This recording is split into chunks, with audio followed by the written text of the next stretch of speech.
Hoje eu quero falar a respeito dos sinais vitais de quando a nossa fé está passando por um avivamento. Quantos aqui querem provar avivamento, querem provar Deus tocando nosso coração? Quantos aqui são crentes em Cristo Jesus? Deixa eu ver. Aleluia! Eu quero viver tudo que o Senhor tem para mim. Eu quero viver o Senhor da maneira mais intensa possível, e que nem o Budal falou antes aqui. Às vezes o que a gente tenta fazer com a presença de Deus é domesticar ela, como se ela fosse um gatinho bonitinho, quando na verdade Jesus é o leão da tribo de Judá. E quando o leão aparece, quando ele ruge, ele transforma tudo que existe. E se por algum motivo você tem vivido um cristianismo que não é vibrante, um cristianismo que não tem vivido tudo o que o Senhor tem para a sua vida, eu quero te dizer que nós precisamos de um avivamento. Só que a gente precisa entender o que envolve quando a presença de Deus nos toca e ela transforma o nosso coração. O que envolve quando o Senhor nos desperta. Primeira coisa, nós precisamos entender que a gente não consegue mais ser o mesmo depois que o Espírito Santo nos toca. Não tem como você provar da água que a gente estava aqui agora cantando e você continuar a mesma pessoa. Não tem como você domesticar essa presença. Não tem como a gente entrar em um culto e ficar assistindo esse culto de uma maneira apática, ou viver o Evangelho de uma maneira religiosa. E muitas vezes nós clamamos por avivamento sem entender ao certo o que nós estamos pedindo. Hoje eu vou falar a respeito de uma igreja que precisava de avivamento. Uma igreja que precisava viver a fé de verdade. Uma igreja que estava dormente. Pessoas com uma fé nominal. Pessoas que estavam vivendo um cristianismo de aparência. Pessoas que estavam talvez se sentindo, se achando perto de Jesus, mas com o coração distante. Quantas vezes eu já me encontrei nesse lugar? Eu já me encontrei no lugar de nominalmente eu estar sendo um pastor. Eu já me encontrei no lugar de nominalmente eu estar sendo uma pessoa que estava buscando a presença de Deus, quando na verdade a gente começa a entrar em uma religiosidade tão superficial e deixar, ao invés do leão da tribo de Judá rugir, a gente começar a ser na realidade enganados por um gatinho fictício que está ali na nossa frente. Eu quero hoje pedir para você abrir a palavra de Deus no livro de Apocalipse, no capítulo 3, a gente vai estar lendo a partir do versículo 1, Apocalipse, capítulo 3, a partir do versículo 1, quem achou diz achei. A palavra de Deus fala: ao anjo da igreja em Sardes escreva: estas coisas diz aquele que tem os 7 Espíritos de Deus e as 7 estrelas. Conheço as obras que você realiza, que você tem fama de estar vivo, mas está morto. Fique vigiando e fortaleça o restante que estava para morrer. Porque verifiquei que as obras que você realiza não são íntegras na presença do meu Deus. Lembre-se, pois, do que você recebeu e ouviu. Guarde-o, arrependa-se. Se você não vigiar, virei como um ladrão, e você de modo nenhum saberá em que hora virei contra você. Mas você tem aí em Sardes umas poucas pessoas que não contaminaram as suas vestes. Elas andarão comigo vestidas de branco, pois são dignas. O vencedor será assim vestido de branco.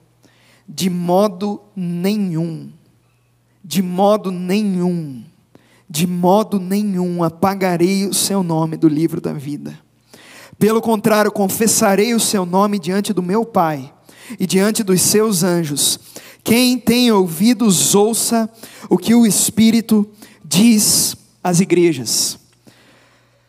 O livro de Apocalipse começa com o apóstolo João tendo uma visão gloriosa de quem é Jesus. Ele vê um Jesus glorioso, glorificado.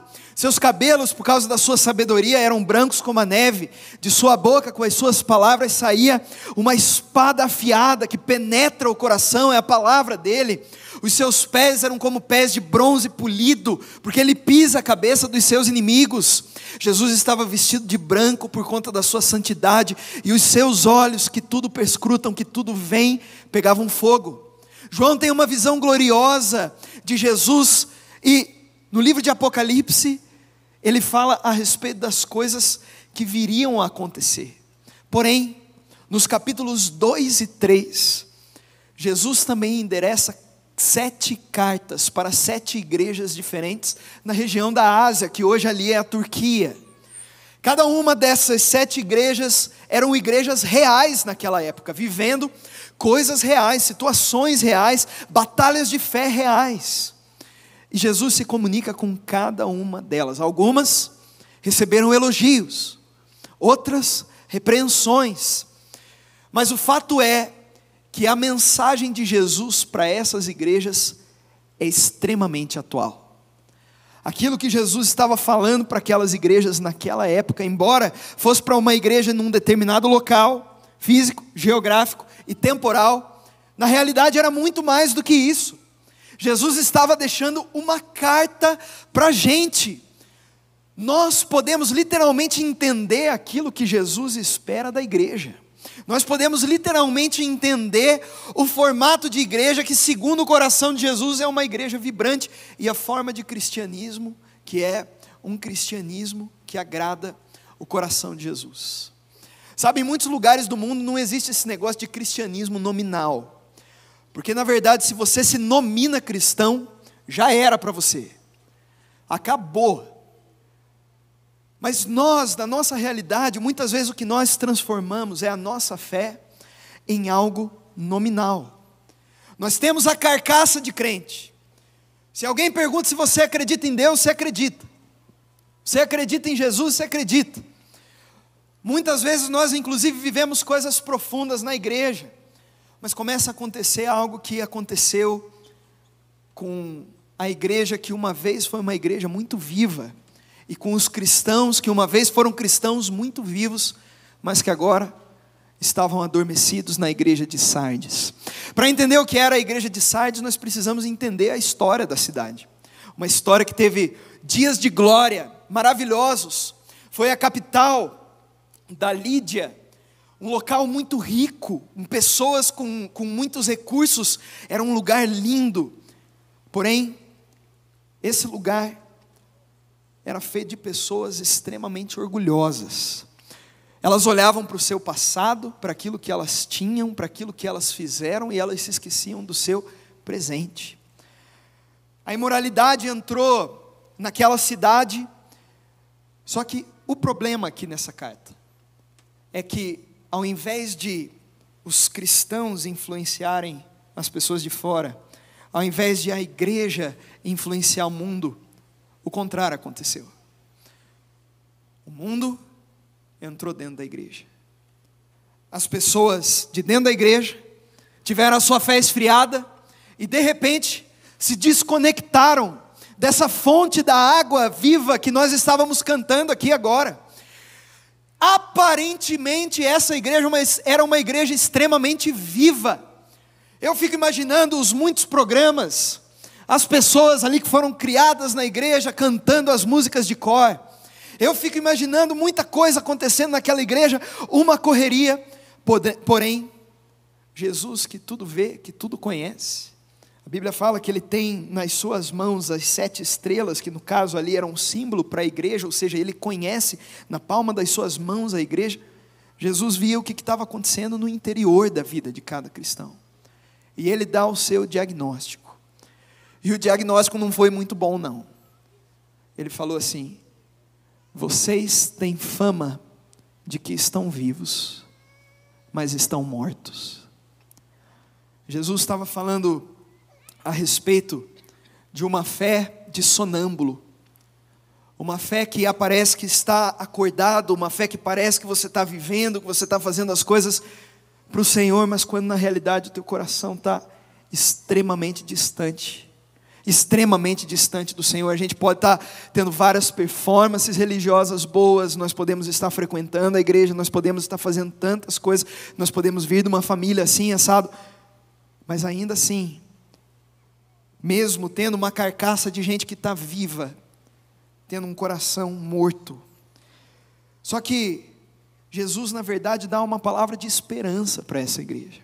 Embora o diagnóstico tenha sido duro, Jesus passa algumas receitas e alguns sinais para que, se as pessoas daquela igreja quisessem viver uma fé verdadeira, quisessem ter uma conexão real com Jesus, se as pessoas daquela igreja quisessem de verdade viver uma fé que agrada ao coração do Senhor e provar um avivamento, elas poderiam seguir alguns passos para viver uma profundidade de fé maior. Eu quero olhar para alguns sinais vitais que o nosso espírito mostra para nós quando nós estamos passando por um avivamento de verdade. E se de alguma maneira algum desses sinais tem faltado na sua vida, como quando eu estava preparando essa mensagem, eu vi que tem vários que estavam faltando na minha, eu queria que hoje você deixasse o Espírito Santo sondar o teu coração e Ele falar contigo. Se você está comigo, diga amém. Primeiro sinal, a coerência da reputação com a verdade. Primeiro sinal de um avivamento, a coerência da reputação com a verdade. Nós estamos falando aqui de uma igreja que tinha uma confissão diferente da prática. George Wever descreve esse tipo de cristianismo como uma separação entre o discurso e a vida, entre compromisso declarado e compromisso prático. Essa igreja tinha fama de que estava viva, mas ela estava morta. Achava que ela estava protegida contra os ataques do inimigo, mas ela estava exposta. Parecia ativa, tinha boa performance, mas estava dormindo. Acreditava no que foi no passado, mas se esqueceu de viver o seu presente. Vivia de acordo com a reputação que ela construiu, mas diante de Cristo não tinha reputação nenhuma. É muito fácil nós começarmos a nos tornar parecido com essa igreja, porque é extremamente fácil nós enganarmos aos outros e a nós mesmos, principalmente com algumas coisas que os outros não conseguem ver, mas que lá no fundo da nossa alma, nós sabemos e nós entendemos o que está acontecendo. A gente está falando a respeito de uma igreja que estava em coma. Quando alguém está em coma, essa pessoa está viva, mas não necessariamente está vivendo. E esse era o problema do tipo de cristianismo que estava sendo praticado por essa igreja. Essa igreja estava viva, mas não estava vivendo. Essa igreja tinha uma aparência e mostrava coisas que parecia que ela era vibrante, mas ela não era. Muitas vezes na nossa caminhada de fé, a gente consegue fazer aparentar que nós estamos vivos, quando na verdade nós estamos em coma. E a gente faz isso muitas vezes porque nós vivemos com a nossa fé pendurada naquilo que nós vivemos no passado. Essa igreja tinha vivido um passado lindo com Jesus. Como eu, tenho experiências lindas e marcantes com Jesus. Como você, eu tenho certeza, se você fechar os teus olhos aí agora e começar a se lembrar das coisas maravilhosas que você viveu com Jesus, muitos aqui que já tiveram a experiência com Ele, quem sabe você se emocione e fale: uau, que coisa linda, eu vivi coisas preciosas com o Senhor. Mas e o presente? Será que a transformação, o escutar a voz, a vida diferente, a fé vibrante, tem sido para agora, ou tem sido apenas uma reputação do passado? Muitas vezes nós confundimos ser alguém que realmente está vivendo o coração de Deus com apenas aparecer em uma reunião, aparecer no hall de membros da igreja, confessar a fé cristã, Mas agora, para nós vivemos o que Deus tem para a gente verdadeiramente, é muito mais profundo. Eu não sei quantos aqui cresceram na igreja e escutaram aquela musiquinha que cantavam assim: não dá para brincar de... Fala mais alto para os outros escutarem. Não dá para brincar de... Não dá para brincar de esconde-esconde com Deus. Nós podemos gerar uma aparência muito piedosa às vezes. Uma aparência de uma pessoa de fé, uma aparência de uma pessoa que acredita, uma aparência de uma pessoa que está vivendo. Porém, com Deus a gente não consegue brincar de esconde-esconde. A gente não consegue esconder dele as verdadeiras intenções do nosso coração. A gente não consegue esconder dele os verdadeiros desejos do nosso coração, as segundas intenções. Nós não conseguimos esconder dele aquilo que está morrendo. Quantas vezes a minha fé já foi dessa maneira? Eu me lembro de várias vezes que parecia que eu estava com a minha vida com o Senhor em dia. Devocional 2.0, não faltava um. Todos os dias estava lá orando, lendo a Bíblia todo o ano todo, todos os dias, sem perder nenhum dia e tal. Mas um dia eu estava orando e clamando ao Senhor, e eu parei para prestar atenção em um negócio. Tinha alguns momentos que eu não estava nem prestando atenção no que eu estava orando, que eu estava lá, mas não estava. Parecia que eu estava ali, mas na realidade era completamente outra. Eu estava me relacionando com o Senhor sem fé. A Bíblia fala que sem fé é impossível agradar a Deus. E que se nós queremos nos aproximar dele, nós precisamos o buscar com fé. E se nós temos fé nesse Deus da Bíblia maravilhoso, que morreu no meio, no seu lugar, nós precisamos viver uma fé intensa. E eu me peguei orando, vivendo uma vida daquela maneira, e eu comecei a perceber que o meu coração, embora estivesse com práticas que pareciam estar perto do coração do Senhor, na realidade estava muito, mas muito distante. A sua fé tem sido coerente com a sua reputação? Aquilo que você vive com o Senhor tem sido coerente com aquilo que os outros pensam a respeito de você? Tem sido coerente com a sua confissão? Ser um cristão significa ser um discípulo de Jesus. E o pré-requisito, primeiro, o mandamento a ser guardado é: amarás a Deus de todo o seu coração. Esse é o pré-requisito para ser um discípulo. O cristianismo não é algo nominal, não é a fé dos nossos pais, não é a fé... Não. O cristianismo é o maior amor do mundo. E é se relacionar com um amor que é poderoso para nos transformar. Mas a segunda marca de um avivamento espiritual, quando nós estamos passando por ele, é a vigilância. A vigilância espiritual. Jesus vai falar: fique vigiando e fortaleça o restante que estava para morrer. Quando a gente fica com a nossa fé dormente, acontece aquela expressão que a gente usa para quando a gente deixa alguma coisa passar. Tal pessoa dormiu no ponto. E tem muitas vezes que a gente dorme no ponto na nossa fé. A gente cai no sono e quando a gente vê, a gente deixou de ser vigilante. A igreja de Sardes entendeu muito bem o que Jesus estava falando aqui. Se você olha para a história de Sardes, você vai ver que Sardes era situada no alto de uma colina. E ela era cercada por grandes precipícios e tinha uma muralha extremamente forte, bem reforçada. De modo que com aqueles precipícios e aquela muralha que dava continuidade, fazia com que fosse uma cidade praticamente impenetrável. E eles tinham isso como a sua glória. Para eles eram a cidade impenetrável, eles estavam com tudo, o inimigo não conseguia entrar de jeito nenhum. Porém, por 2 vezes, a cidade de Sardes foi conquistada.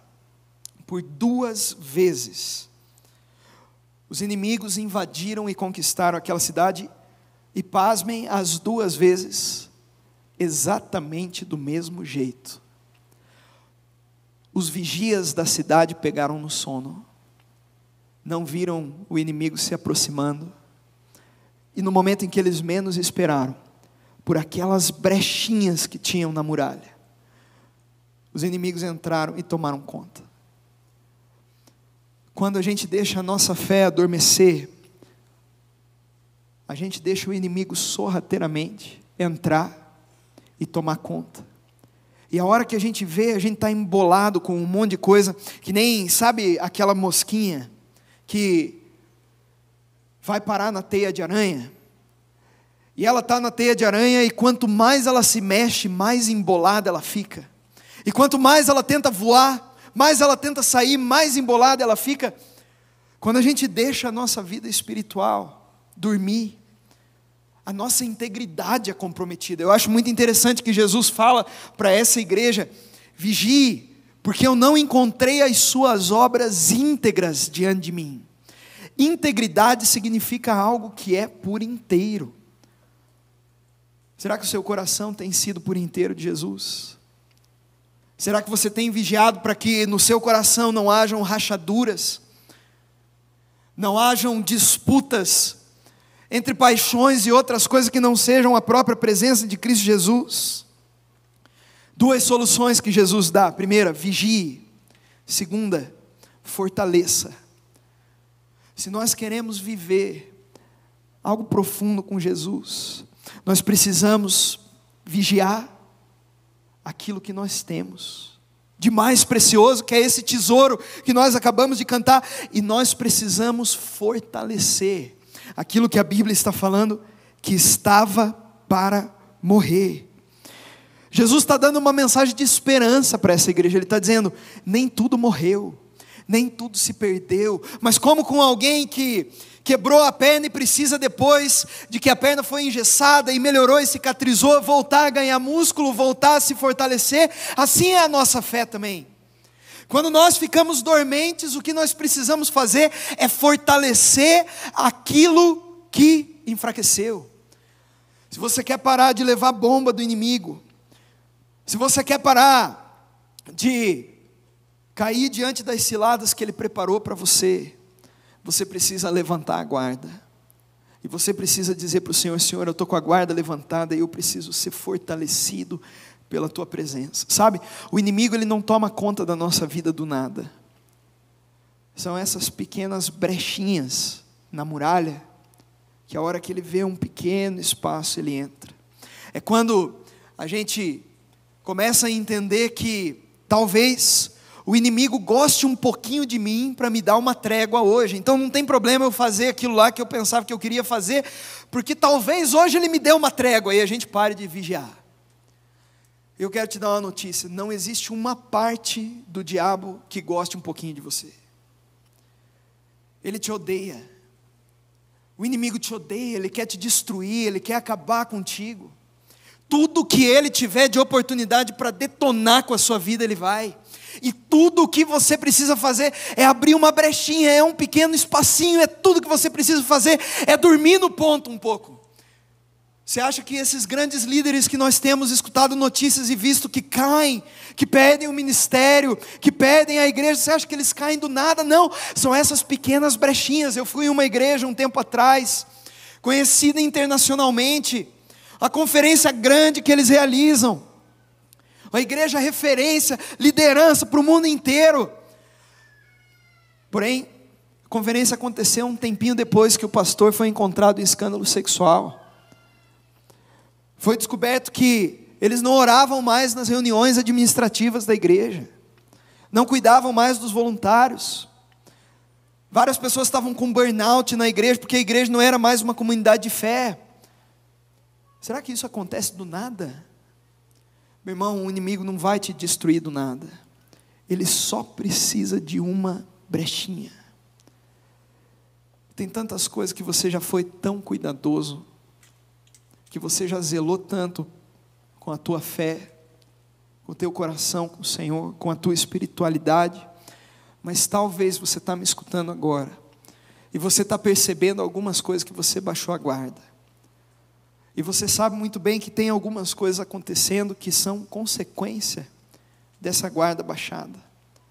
Hoje o que Jesus está falando ao meu e ao seu coração é: levanta a guarda.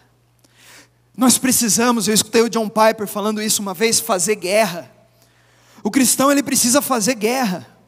O cristão precisa fazer guerra contra a imoralidade, guerra contra a frieza, guerra contra a violência. O cristão precisa fazer guerra. Será que você tem guerreado? Será que você tem combatido o bom combate? Será que você tem vivido realmente com a guarda erguida e fortalecendo a sua fé a cada dia, para que quando os ataques do inimigo, os ataques das tentações venham sobre você, você não sucumba? É tempo de nós fortalecermos a nossa fé. Terceiro sinal: arrependimento sincero. Jesus falou no versículo 3: lembre-se, pois, do que você recebeu e ouviu, guarde-o, arrependa-se. Se você não vigiar, virei como um ladrão, e você de modo nenhum saberá em que hora virei contra você. Jesus trouxe uma receita extremamente simples para esse povo, se eles queriam viver um despertamento para o Senhor: arrependimento. Arrependimento. Eu preciso falar algo muito sério. Não existe nenhum tipo de cristianismo, não existe nenhum tipo de fé, não existe nenhum tipo de espiritualidade verdadeira sem arrependimento. A gente fala muito a respeito da fé em Cristo Jesus, né? Somos salvos pela fé, né? Pela graça de Deus, mas nós esquecemos que a salvação tem dois pezinhos: é a fé e o arrependimento. Arrependei-vos e crede no Evangelho. Arrependei-vos e crede. Não tem como nós vivemos uma vida espiritual profunda com o Senhor sem nós termos convicção de que sem Ele nós não somos nada, de que os nossos pecados haviam nos afastado dEle e que nós precisamos fazer guerra contra eles. Não tem como nós vivermos um despertamento espiritual se a gente não se arrepender daquilo que Jesus pregou nele mesmo.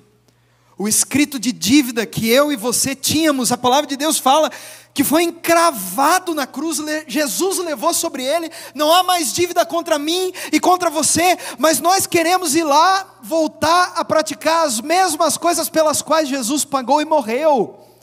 Não faz sentido. Mas eu e você somos humanos. A Bíblia fala: o mal que nós não queremos fazer, esse a gente faz. Mas só que,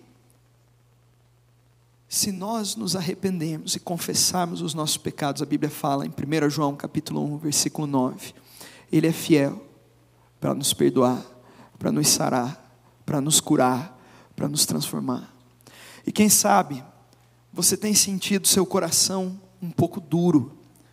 Faz tempo que você não olha para dentro de você e você deixa o Espírito Santo sondar o teu coração e dizer: filho, aquilo que você falou não tem nada a ver comigo.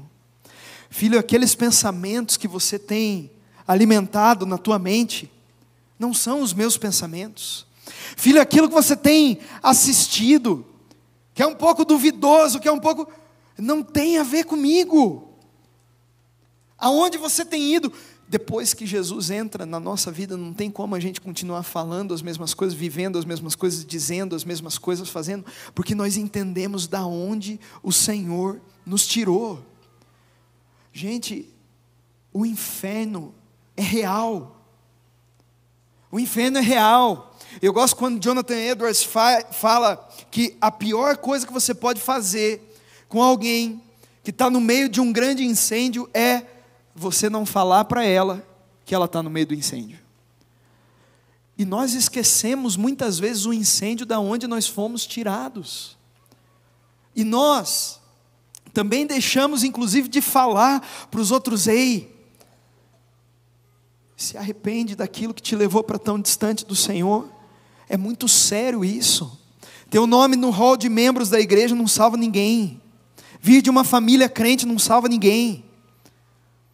Você frequentar uma igreja, declarar que você tem uma fé, não salva ninguém. Inclusive, vir aqui na frente, levantar a mão, se não vier através de um ato de fé verdadeiro, de arrependimento verdadeiro, vai ser só um ato místico aqui, não vai valer de nada. O que significa confessar a Jesus como Senhor e Salvador? Significa, a partir de agora, a minha vida confessa a Ele. Eu não tenho mais vergonha de dizer que eu errei. Eu não tenho mais vergonha de dizer que eu preciso dEle. Eu não tenho mais vergonha de dizer que eu preciso ser transformado. Quais que são as coisas que talvez aí no teu coração está duro, e que você precisa hoje de quebrantamento do Senhor? Quando a gente olha para as histórias dos avivamentos, a gente vê, por exemplo, o avivamento do país de Gales. Um país foi transformado, a economia do país transformada, as pessoas foram transformadas, não havia mais criminalidade nas ruas, os policiais não precisavam mais ficar fazendo patrulha, você não encontrava mais bebida em algumas lojas, porque era um país que tinha muito problema com alcoolismo e problema com pessoas que eram entregues à bebida. E então, de repente, a gente vê um país inteiro transformado pela ação do Espírito Santo, e nós olhamos para os frutos desses grandes movimentos de Deus, e a gente fala: uau, eu quero esse fruto, eu quero viver isso, que coisa maravilhosa. Mas nós não entendemos muitas vezes o que eles semearam.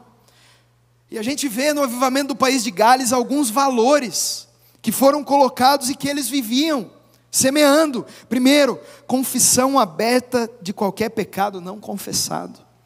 Eles olhavam uns para os outros e falavam: eu sou pecador, eu preciso de transformação. Segundo, abandono de todo ato duvidoso. Terceiro, a necessidade de obedecer profundamente tudo que o Espírito Santo ordenasse. Quarto, a confissão de Cristo abertamente. Nós não devemos só pedir pela visitação de Deus. Nós não devemos só pedir pela transformação. Nós não podemos só pedir pelas bênçãos de Deus. Nós não podemos só pedir pelos frutos. Nós precisamos semear.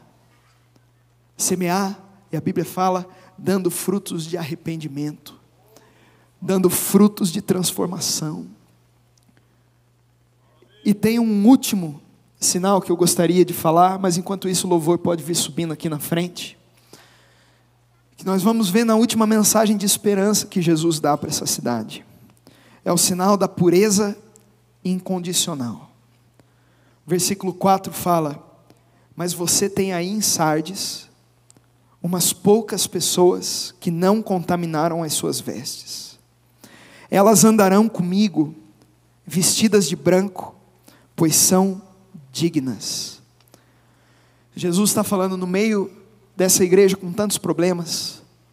Eu achei algumas pessoas que entenderam o que receberam de mim. E a imagem aqui é de uma pessoa, e eu quero que você imagine isso comigo, ferida, machucada, suja, que tinha vestes sujas por conta dos lugares aonde passou, de aonde foi, aonde caminhou, mas de repente chega Jesus, e mesmo essa pessoa não tendo honrado a Ele, mesmo essa pessoa não tendo recebido Jesus, mesmo de tantas maneiras, o coração daquela pessoa tendo durante tanto tempo sido distanciado de Jesus, Jesus diz: eu te amo, eu te recebo. Se você se arrepender, se você se permitir ser transformado, eu te recebo. E de repente, aquelas vestes sujas, aquelas feridas, aquelas manchas são trocadas por uma veste limpa. Naquele tempo, quando uma pessoa estava em julgamento e era absolvida da sua pena, ela recebia uma veste branca, limpa, brilhante, dizendo: essa pessoa não tem mais culpa. Jesus está dizendo o seguinte: eu encontrei algumas pessoas que resistiram. Eu encontrei algumas pessoas que não se contaminaram. Essas pessoas, ele fala, vão andar comigo. Sabe por que eu estou falando tudo isso? Eu não estou falando tudo isso para você conquistar algo. A salvação já foi garantida por Cristo Jesus na cruz. Eu e você não merecemos a salvação. Não tem nada que eu e você possamos fazer para ganhar a salvação em Cristo Jesus. Mas Jesus falou: aqueles que resistiram, aqueles que ficaram com as suas vestes brancas, esses andaram comigo. Eu quero andar com Jesus. Eu não quero caminhar sozinho nessa terra, eu não quero passar os meus dias sozinho. Só que muitas vezes, quando nós negociamos a nossa fé, quando nós negociamos a nossa integridade, a nossa vigilância, os nossos valores, a nossa coerência, a gente diz: eu prefiro andar sozinho, eu prefiro andar com as vestes sujas, eu prefiro andar com as vestes contaminadas.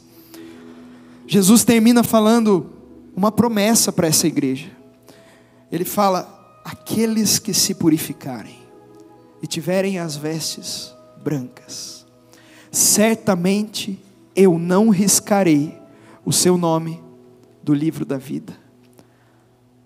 Sabe, um dia eu e você vamos ter o nosso nome tirado dessa terra. Alguém vai lá num cartório pegar a tua certidão de morte, teu obituário. Mas se eu e você tivermos sido lavados pelo sangue de Jesus, Ele está falando: de modo nenhum eu riscarei o seu nome do livro da vida. Mesmo que o seu nome seja riscado do livro dos vivos aqui na terra, do livro da vida, jamais ele será riscado. E sabe quantas vezes a gente deixa de valorizar isso? E a gente começa a enfraquecer na fé, a enfraquecer na fé, a enfraquecer na fé. Queria pedir para você se colocar de pé no seu lugar. Um pastor, uma vez percebendo como que estava a vida espiritual da sua igreja, decidiu chamar a igreja toda para participar de um culto fúnebre. Todo mundo ficou alvoroçado, ninguém sabia que culto que era aquele. O pessoal entrou na igreja, quando eles entram tinha um caixão na frente. O pessoal olhando: mas quem será que morreu?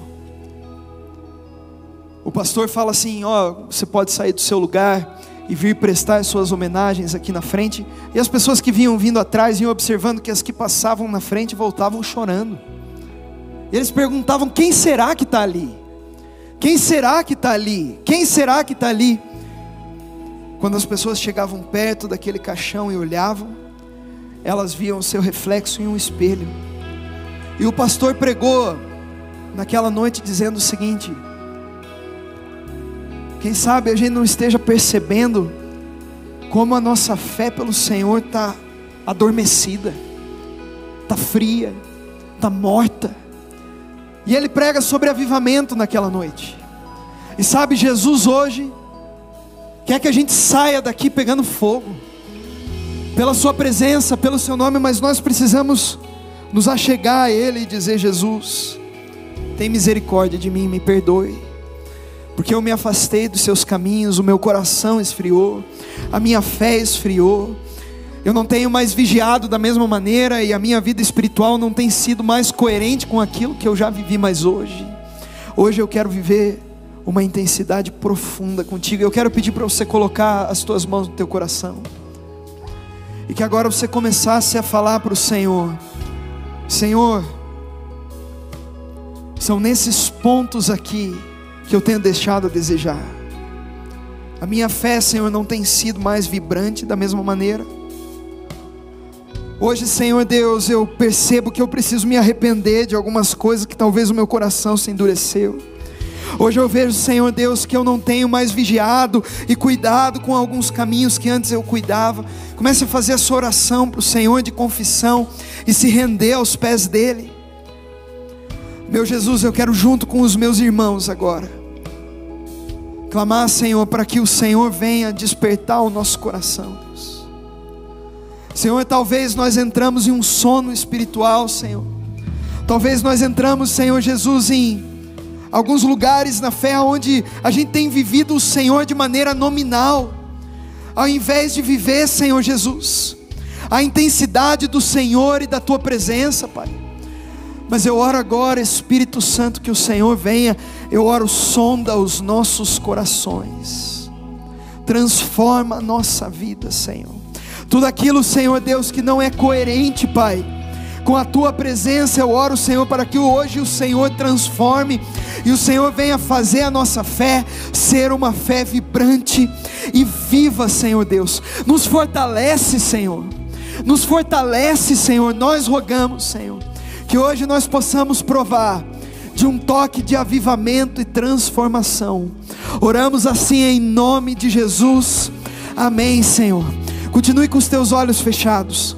Algumas pessoas escutaram essa palavra, e talvez você percebeu que você ainda não teve as suas vestes lavadas pelo sangue de Jesus, e você tem carregado junto contigo algumas feridas do passado, de coisas que você fez, lugares aonde você andou, coisas que você praticou, mas agora você está sentindo uma convicção diferente no seu coração, uma convicção de que existe alguma coisa que está fora de lugar. Eu não estou completo, eu não sinto tudo que eu queria sentir, eu me sinto distante de Deus. Hoje o Espírito Santo está cumprindo o papel dele. Ele está dizendo: filho, você precisa me conhecer de verdade, você precisa ter um encontro comigo. Houve uma época na minha vida em que eu achava que eu conhecia o Senhor, mas eu não conhecia. Mas quando eu recebi o Senhor Jesus como meu Senhor, Ele entrou na minha vida e eu ganhei uma fé viva. Desde aquele dia, eu não sou mais uma criatura, mas eu sou filho amado de Deus. Desde aquele dia o maligno não me toca, porque hoje eu sou propriedade de Jesus. Desde aquele dia o Espírito Santo habita dentro de mim. Eu não sou mais sozinho, eu tenho alguém que mora dentro de mim, alguém que testifica o amor do Pai no meu coração. E se hoje você quer ser completamente livre do teu passado, daquilo que você fez, que você deixou de fazer, daquilo que você se sente mal contigo mesmo, se hoje você quer receber a salvação em Cristo Jesus e ser chamado de filho amado de Deus, eu queria que você repetisse essa oração comigo, com fé. Senhor Jesus, eu entrego a minha vida em Tuas mãos. Senhor Jesus, eu me arrependo dos meus pecados, eu preciso Te conhecer, e eu oro, transforma minha vida, em nome de Jesus, amém. Senhor Jesus, eu rogo, Pai, que o Senhor esteja selando cada um que está tomando essa decisão, Pai, e que o Senhor venha trazer novo nascimento, nova vida, nova esperança, Pai. Oh Senhor Jesus, que eles possam sair daqui como novas criaturas no Senhor, Pai. Nesse momento, Espírito Santo testifica ao coração deles que eles são filhos amados do Senhor, Pai. Troca as vestes deles, Deus, e que eles recebam agora, em nome de Jesus, uma nova história. Nós oramos isso em nome de Jesus, amém, Senhor, amém. Nós vamos continuar adorando a Deus, mas antes eu queria que você aplaudisse o nome de Jesus bem forte, porque Ele nos deu um novo nome, uma nova esperança e novas vestes, em nome de Jesus.